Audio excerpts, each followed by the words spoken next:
Bentornati e bentrovati a Storie. Raccontiamo in queste settimane come la filosofia ha cambiato il volto dell'Occidente. Un Occidente che non era bambino all'epoca in cui la filosofia è sorta, ma aveva già alle spalle una tradizione importante, la tradizione dell'epica, la tradizione della letteratura, la tradizione della poesia.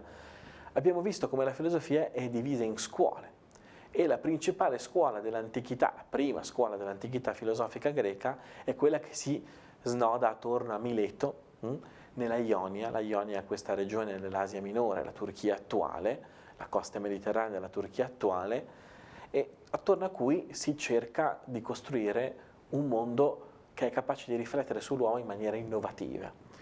Ora, in questa città, Mileto, nel 546 a.C. arrivano i Persiani. I Persiani sono un popolo potentissimo, non dobbiamo ancora parlare dal punto di vista storico, che saranno capaci di cambiare veramente i connotati dell'Occidente. I persiani sono forti e stravincono. Nel 499 a.C. Mileto è stufa di essere sottomessa dai persiani. I persiani non chiedono niente, Mileto può continuare a essere Mileto, a parte che deve far parte dell'impero persiano. I greci sono molto permalosi, i greci sono molto, come dire, desiderosi di indipendenza e di autonomia, e in forza di questa indipendenza e autonomia fanno una rivolta. Quella rivolta sarà il loro suicidio, perché i persiani reagiranno malissimo e stermineranno praticamente gli abitanti di Mileto. Ed è così che si chiude la prima grande scuola filosofica dell'antichità, con questa rivolta, da una datazione simbolica 499 a.C., che apre un nuovo secolo, apre quindi un quinto secolo che diventa molto interessante dal punto di vista proprio della trasformazione nel mondo greco.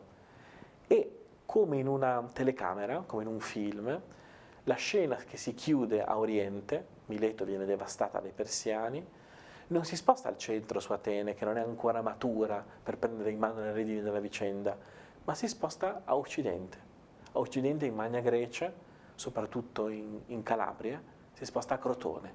Crotone diventa la città, forse perché è un po' riparata, forse perché è fuori un po' da tutte le querelle dell'epoca, la città dove in qualche modo chiunque può trovare ristoro, può trovare riparo. E in questa città, molto riparata proprio da quello che succede a Oriente, si rifugiano numerosi esiliati, numerose personalità politiche, sociali e culturali che stanno scappando da quello che sta avvenendo a Oriente per mano persiana. Tra questi troviamo Pitagora. Pitagora fonda la corrente pitagorica di cui abbiamo già parlato numerose volte a Crotone e la fonda in questo contesto, in un contesto di fuga e di rinascita. Che cosa fa Pitagora? Che cosa pensa Pitagora? Lo riassumiamo bene insieme nelle prossime puntate qui a Storie.